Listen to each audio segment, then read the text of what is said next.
Ер нь бол яг юу руу илүү түлхүү чиглэх вэ гэвэл үн рүү илүү түлхүү чиглэнэ.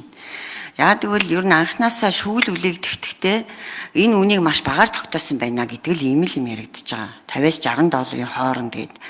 Тэгээд явцын донд юу үүссэн бэ гэвэл энэ одоо олон удаагийн гэрээ хэлэлцээний явцад биржийн үнээр худалдан борлуулах талыг буюу энэ саналыг маань айлын тал хүлээн зөвшөөрлөө гэсэн одоо илтгэх хуудас юм уу? Тухайн үеийн Эрдэнэс 5-7 Бэт Ганбатаас засгийн газрын хэрэг эхлэх газар руу явсан байдгийг. Өөрөөр хэлбэл биржийн үнээр тухайн үед мэдээж биржийн үн хэд байх нь тусдаа асуудал. Тэгэхээр тухайн тэр үнд нь тохируулж 5% хөнгөлөлтөөр худалдаж болох ийм боломж байсаар атал яагаад ийм тогтмол буюу 50-60 долларын хооронд тогтоочих вэ гэдэг асуудлыг л хянаж шалгах гээд байгаа. За тэгвэл энэний одоо хэн шалгалтын үр дүн бол хил холболттой бол ямар ч хамаагүй. Төмөр замын хил холболт бол түүгээрээ тусдаа дахиад гэрээгээр явж байгаа гэж ойлгож байгаа. Гурвыг цогцоор гэдэг чинь нэг нь төмөр замын хил холболтын гэрээ, нэг нь нүүрс худалдан авах гэрээ, нөгөөх нь нөгөө хүчин чадлыг нэмэгдүүлэх гээд. Ийм гурван тусдаа гэрээнүүд байгаа. Тэгэхдээ нүүрстэй хамааруулж энэ одоо хил холболт руу нөлөө үзүүлнэ гэж бодохгүй байгаа. Яагаад гэвэл миний ойлгож байгаагаар хил холболтын ажлыг мөн Бүгд найрамдах Хятад ард улсын компаниар хийлгэхээр тохирсон. Гэхдээ Монгол улсын засгийн газар буюу өөрөөр хэлбэл Эрдэнэс 5-7 маань өөрөө мөнгөө төлөөд хийлгэж байгаа. Тэгэхээр энэ дээр бол ямар нэгэн бартер юм уу тийм зүйл байхгүй учраас энэ бол хоорондоо ямар нэгэн бие биентэйгээ уялдаж одоо зогсох эсвэл явах тийм боломж нөхцөл бол харагдахгүй байгаа. Тусдаа учраас гэрээ 3 тусдаа. Магадгүй бартераар те нүүрсээр энэ одоо ажлыг хөлсийг нь төлнө гэсэн байсансан бол магадгүй бас хямдаар тогтоох шаардлагатай гэж үзэж болох юм те. Гэтэл мөнгөний төлөөд хил холболтоо хийлгэж байгаа юу? Хийлгэж байгаа. Тэгэхээр бол эрен дээр бол асуудал нөгөө талдаа нөгөө нүүрсний маань үн яагаад ийм хямдаар тогтогдчихоо гэдэг л асуудлыг хинэн шалгаж байгаа. Тэгээд ашрамт хэлэхэд бол яг энэ уул уурхайтай холбоотой хэн шалгалтууд бол хийгдэж гин гэдэг яриа сүүлийн үед гарлаа. Та бас энийг хүндгшиг боллоо. Одоо хийхээс өөр замгүй л болчиход байна л да, харамсалтай. Одоо нэг дуртайдаа хянан шалгах хороо агуулал хийгээд байгаа гэж би бол бодохгүй байна. Нин ялангуяа нүүрс бол өмнөх энэ оптик гэрээнүүд бол дандаа асуудал дагуулж ирсэн. Дандаа хулгаал байсан. Үнэн бүр эхнээсээ хүмүүс яасан? Ял авсан штэ. Бид нар одоо үнэнтэйгээ нүүр тулах хэрэгтэй. За тэгээд 44 их найдын нүүрсний хулгай гэдэг яриа гарсан уу? Гарсан. Тэгээд нүүрс чи өөрөө маш их асуудал дагуулад хулгай дагуулад байдаг учир аль болох ил тод байх ёстой. Хэрвээ ил тод бос байвал одоо хянаж шалгахаас өөр зам байхгүй.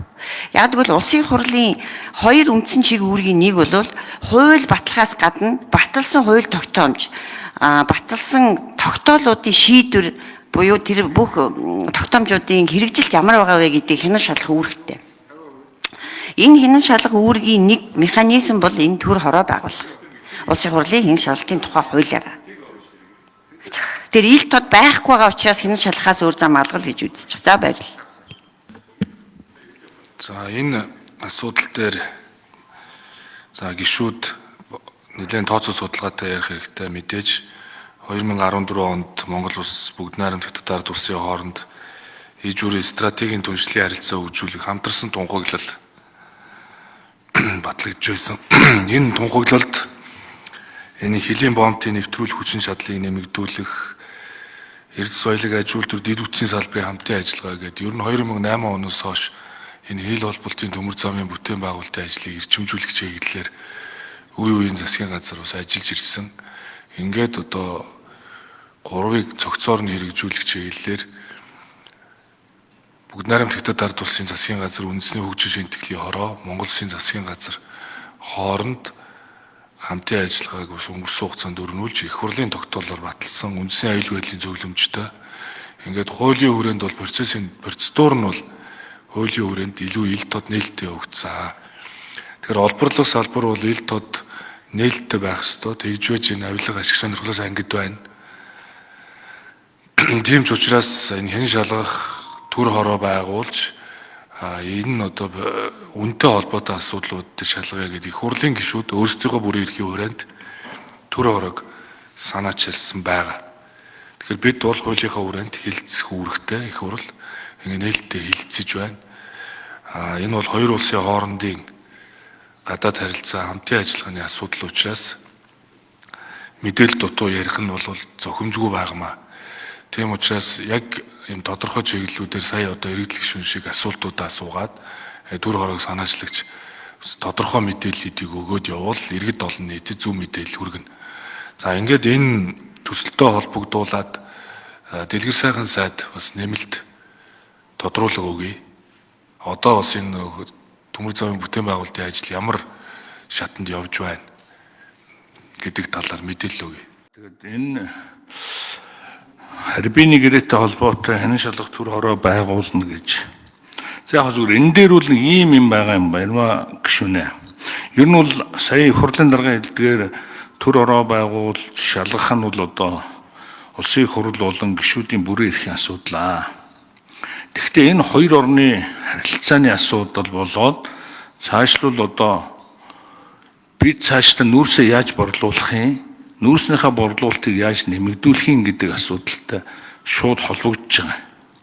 Нэгдүгээр тул бид энэ хууль эрх зүйн хувьд өнгөрсөн хугацаанд 30 гаруй тогтоол шийдвэр улсын их хурлын 5 тогтоол, аюулгүйн зөвлөлийн 2 зөвлөмж, засгийн газрын 45 тогтоол шийдвэр гаргаж ирсэн. Энэ гэрээнээс өмнө шүү. Тийм учраас бол төмөр зам байгуулах ингээд зөвшөөрөл 5 удаа олгогдоод 4 удаа цуцлагдсан байдیں۔ Тийм учраас цаашдаа бол би юу ярих гэж нөхлөр зэрэг төр хороо байгуулж болно. Гэхдээ одоо энэ үн ханшны асуудал ярьж байгаа шиг байна. Тэгэхээр зэрэг анх энэ одоо төмөр замын одоо холболтын асуудлаар энэ харбины гэрээнд миний бие анханасаа оролцсон засгийн газрын гишүүний хувьд бол энийг бид өөрсдөө гуйж байгуулсан. Тэрээс хятадын тал одоо холбоё гэж гуугаагүй. Нэгдүгээрт бас бид нар нюансуудаа сайн бодох хэрэгтэй. Хоёрдугаарт бол бид нарыг одоо та нар одоо ингээд юу нүүрсээ одоо ингээд юу бид нар зарыг гэсэн болохоос биш тэд нар та нар нүүрсээ биднэрт одоо ингээд өгөөч гэсэн юм ерөөсөө байхгүй. Таны хэлдгээр одоо төмөр замын холбоолтыг бол Эрдэнэс 5 толгой мөнгөөр гаргаад тендер зарлаад худалдаа авахаас ингээ хийж байгаа нь үнэн. Гэхдээ бид нүүрснийхээ аль болохоор одоо олборлтыг одоо сайжруулж экспортоо нэмэгдүүлэх гэж нэгдүгээр одоо шатны ажлаа хийж байгаа. Хоёр дахь шатны ажил бол мэдээж одоо экспорт. Экспорт ганцхан хөршөөс хамааралтай. Бид нар одоо ингээд үн их ярьдаг. Би одоо зүгээр одоо үнийн асуудлыг бол Эрдэнэс 5 толгой одоо чухам ямар үнээр хийсэн гэдгийг бол одоо ярих бах. Тэгэхдээ үний одоо альва одоо нийлүүлэлт эрэлт нийлүүлэлтээс хамаарат үнийг бол одоо худалдан авагч өөрөө одоо тогтоодог гэдэг. Та одоо зах зээлийн нийгэмд амьдраад бид ингээ 20-30 жил болж байна. Ер нь бол Баярмаг шүний энэ хяналтын ороо байгууллагатай холбогдуулаад өрчлөөд одоо би мэдээлэл өгөх нь зүйтэй гэж үзэж энэ тайлбаруудыг хийж байгаа. Бидний хийсэн харбинд хийсэн гэрээгээр бол энэ хил холболтын төмөр зам болон нүүрсний экспорт, нүүрсийг одоо олборлох гэдэг энэ гурван зүйл бол хоорондоо салшгүй холбоотой.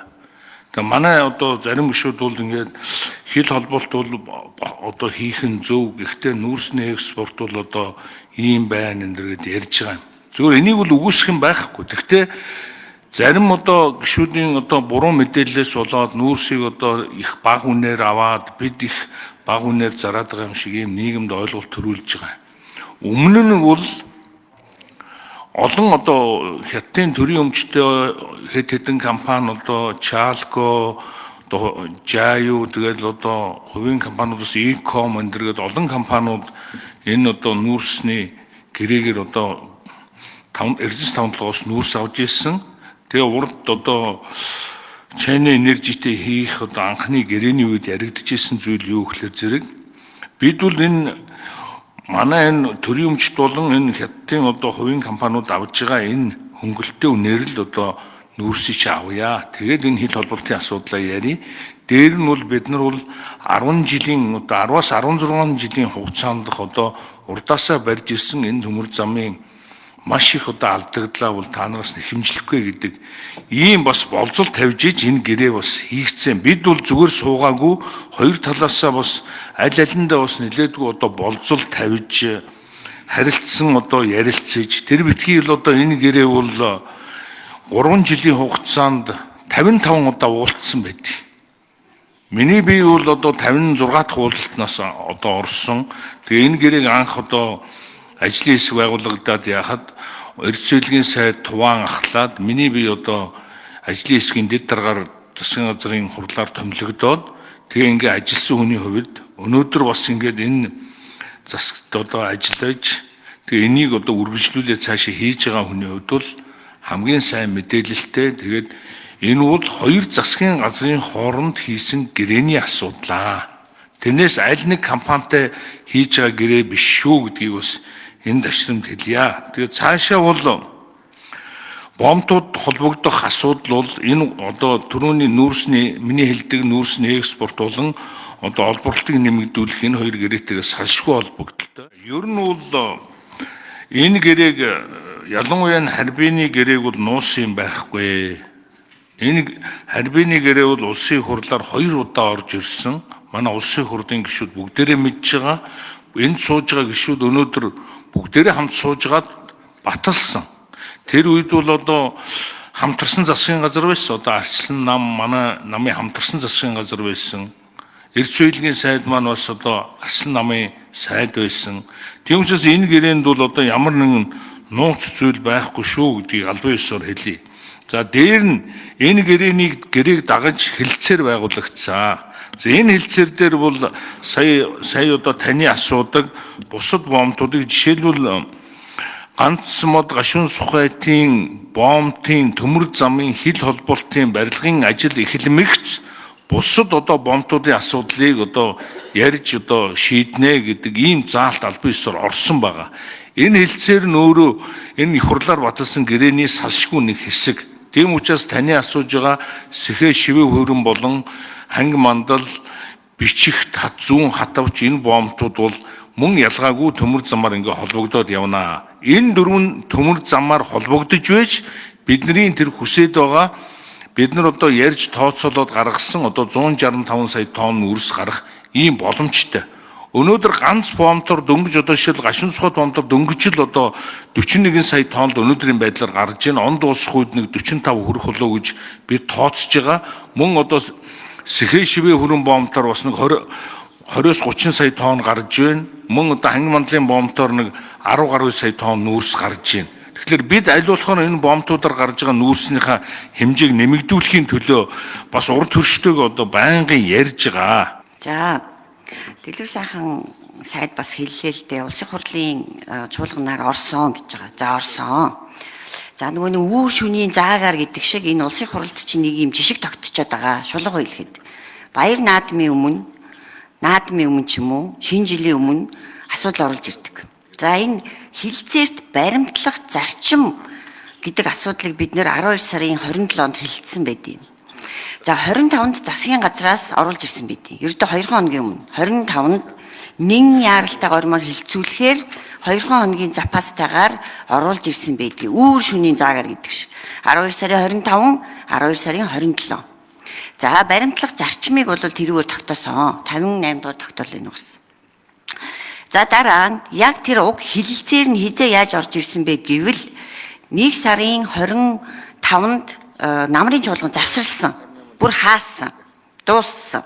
Чуулганд завсарлаад хаачаад байхад тэрний ард дээр буюу 1 сарын 27-нд Улсын хурлын чуулган завсарласны дараа эдийн засгийн байнгын хороо аюулгүй байдал гадаад бодлогын байнгын хороог хуралдуулж одоо яаралтай юм уу яаж одоо тэр ямар дэгээр хуралдуулсныг би бол мэдэхгүй байна. Хуралдуулж хилцээрийн төслийг оруулж ирсэн байд. Хилцээрийн төсөл тэгээд тэрийг бол баталсан журам нь одоо бас их сонир байгааз одоо яалтч байхгүй завсарлага авцсан хойно бишээ завсарлцсны дараа Тэгэхээр улсын хурлаар бүрэн дүрэн хилэлцсэн гэдэг хагаад бол би эргэлзэж байна. За дараа нь яг хилцээрийн төслийг хизээс хоёрхан баталсан байг бол 3 сард чуулган дүнгиж эхлэнгүүт бас ингэж баталсан байдаг. За дээрэс нь та бүхэн санаж байгаа бол энэ юу н хідэн төгрөгөөр ямар үнээр тогтчихоо гэдээ асуухад улсын хурлын гишүүд мэдгүй гэсэн. Ойлголт байгаагүй. Байхчгүй одоо ч байхгүй. За би бол ялангуяа маш их асуусан. 12 сарын 25-ны тэр хилцсэн үеэр бол асар олон гишүүд асуусан байгаа. Үнийг нь яг яаж тогтоогоод байгаа юм бэ? Тэр 2012 оны Чалкогийн гэрээг суур үн болох гэж байгаа мó үгүй мүү гэдэг асуултыг маш их тавьсан. Хариулт олж аваагүй. Олигтой хариулт. Яг ингээд ийм схемээр ийм томьёолоор хийх гэж байгаамаа гэдэг хариултыг өнөөдрийг хүртэл гишүүд мэдэхгүй байгаа. Гишүүд. Тэгэхээр иргэд бүр мэдэхгүй. Дээрээс нь Эрдэнэс 5-7-оос материалын нэхэхээр өгөхгүй байгаа. Тэгэхээр асуудал уул уурхай салбарын энэ одоо нэр хүндийн уналт бол хяналт шалгалтанда биш юм аа. Хяналт шалгалтанда огт биш.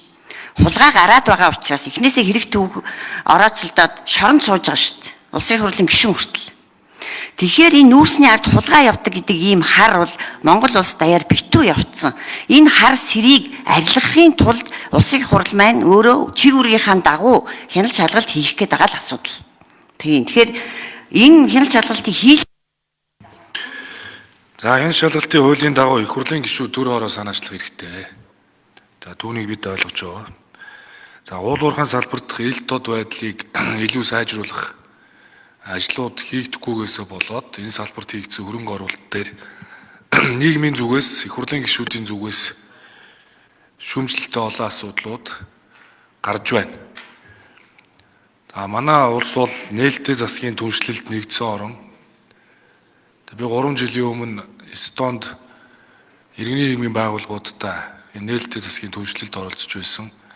Тэр үеэр энэ олборлох салбарын ил тод байдлын санаачлагыг нэмэгдүүлснээр авилгын төсөөллийн индексүүд одоо буурдаг талаар гадны улсуудын сайн жишг туршлагуудыг тухайн үед бас ярилцж байсан. Ингээд авилгын төсөөлийн индексийг бууруулахад бол манай улс олборлох салбарынхаа ил тод байдлыг сайжруулах энэ олборлох салбарын ил тод байдлын хуулийг батлах чиглэлээр олон ч удаа зөвлөмж авсан. Одоо хүртэл энэ хууль батлагдаагүй байна. Тийм учраас энэ ил тод байдлыг нэмэгдүүлэх арга хэмжээнүүдийг засгийн газраас авч хэрэгжүүлэх хэрэгтэй. Үгүй бол нэг талаасаа одоо хөрөнгө оруулагч нарт их таагүй мессежүүдийг энэ олон бас төр хорооны сонсголууд өгөөд байх шиг байна. Нөгөө талаасаа энэ бол иргэдийн мэд хэрэг, эргэж шаардах хэрэгтэй. Тийм учраас хуулийг гаргаад ил тод болгоод энэ ард түмэн байгалийнхаа баялагт эзэн байх энэ үндсэн зарчмыг хэрэгжүүлэхэд улс төрчид энэ их хурлын гишүүд засгийн газар манлайж ажиллах ёстой. Тийм учраас одоо цаашдаа засгийн газар энэ олборлох салбарынхаа ил тод байдлын хуулийг оруулж ирж энэ асуудлыг бас томох агуулгаар нь шийдэж явах хэрэгтэй. За уул уурхайн бүтээгдэхүүний биржийн хуулийг бид хэрэгжүүлж байгаа. Биржийн хуулийн дагуу энэ гэрээ байгуулахдаа биржийн арилжааны дундаж үнийг баримтлаад явж байгаа гэж ойлгож байна.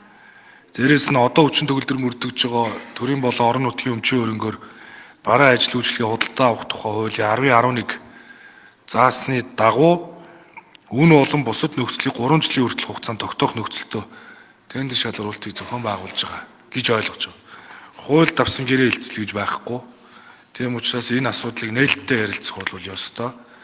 2008 оноос хойш бид нэр бүгд найрамд хятад ард улсад олон удаа хүсэл тавьж дээрээс нь тунхаглалд дурдсан зорилтоо хамтарсан засгийн газрын үед хэрэгжүүлж чадсан. Үүнийгээ одоо олон нийтэд зүгээр таниулж, ойлгуулж энэ гишүүдийн одоо мэд хэрхийг хангуулах чиглэлээр энэ үн тогтоож байгаа энэ асуудлуудыг зам тээврийн яам, ажил төр эрдэс байлгийн яам мэдээлэл сайн өгөх хэрэгтэй. Тэгээ энэ ажлуудаа цаашдаа шатараатай хийгээд явна гэж итгэлтэй байна. Тэгээ Баярмаа гишүүн бол төр хороо мэдээ санаачилсан, их хурлын гишүүд дэмжсэн байна. Тэгэхээр энэ бол бас зөвхөн одоо хил холболтын асуудал ярих гэдэг юм биш. Энэ бол зөвхөн үнэтэй холбоотой асуудлаа гэдэг өөрөө тайлбарлаж байна. За энэ бол хоёр хөршөө юм. Одоо бид нар Евразийн хил зэрэгч батллаа. За энэ бол бас бүгд найрамдад ард улстай хийсэн гэрээ хилцэл. Тэгэхээр энэ бол геополитикийн асуудал учраас үүн дээр нэлээд одоо сайтар судалж нотлох баримттайгаар аль аль тал хандаасаа гэж хүсэж байна.